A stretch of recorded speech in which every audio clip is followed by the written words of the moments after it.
Leonardo DiCaprio, Ewan McGregor, Roger Moore ont une chose en commun, ils ont tous tourné en Thaïlande.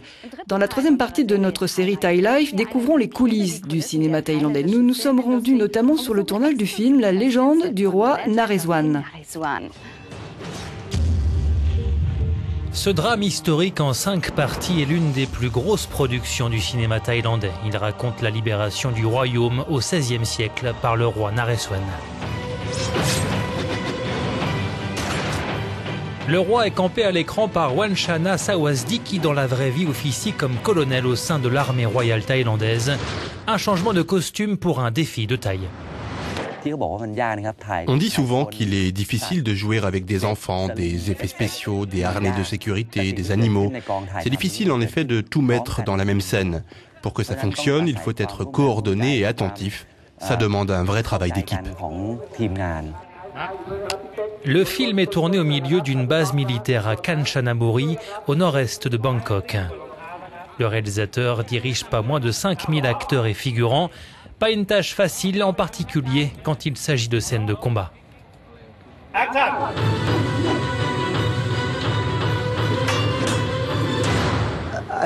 J'ai des assistants qui se partagent chacun de petits groupes.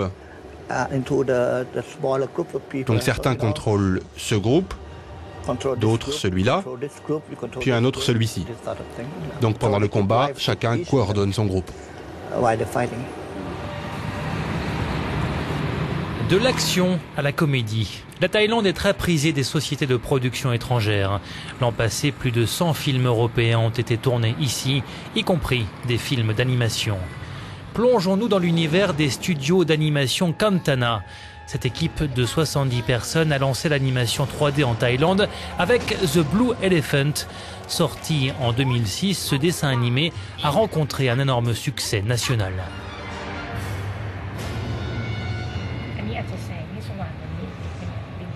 3 ans environ sont nécessaires pour produire un film d'animation. Bien sûr, tout dépend des talents de l'artiste. On peut tout faire sur papier. Si vous avez un artiste talentueux qui dessine bien ou qui peut dessiner ce que vous avez en tête, alors vous pouvez faire ce que vous voulez.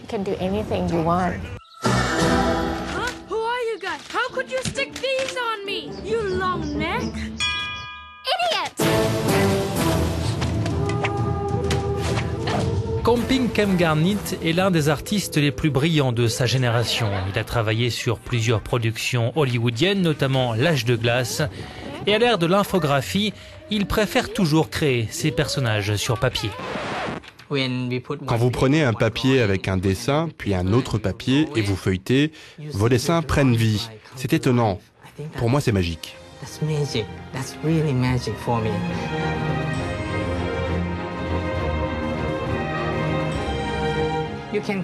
On peut comparer le dessin animé manuel à la conduite d'une moto. On ressent des choses comme l'air. Quand on conduit une voiture, c'est un peu comme un ordinateur. On est comme enfermé dans une pièce. On voit des choses, mais on ne les sent pas. Le succès de la 3D et des films thaïlandais en général se vérifie dans les salles. Plus de 40 productions sont sorties l'an passé au grand bonheur des spectateurs qui apprécient les progrès de leur cinéma national.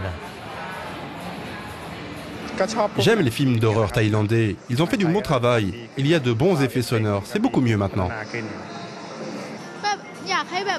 J'aimerais que les budgets des films thaïlandais soient plus importants. Les productions étrangères ont plus d'argent.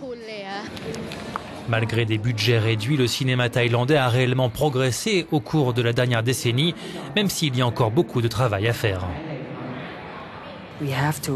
Nous devons permettre à la diversité de s'épanouir et nous devons encourager les réalisateurs à prendre des risques. Car c'est comme cela seulement que l'industrie du cinéma pourra aller de l'avant.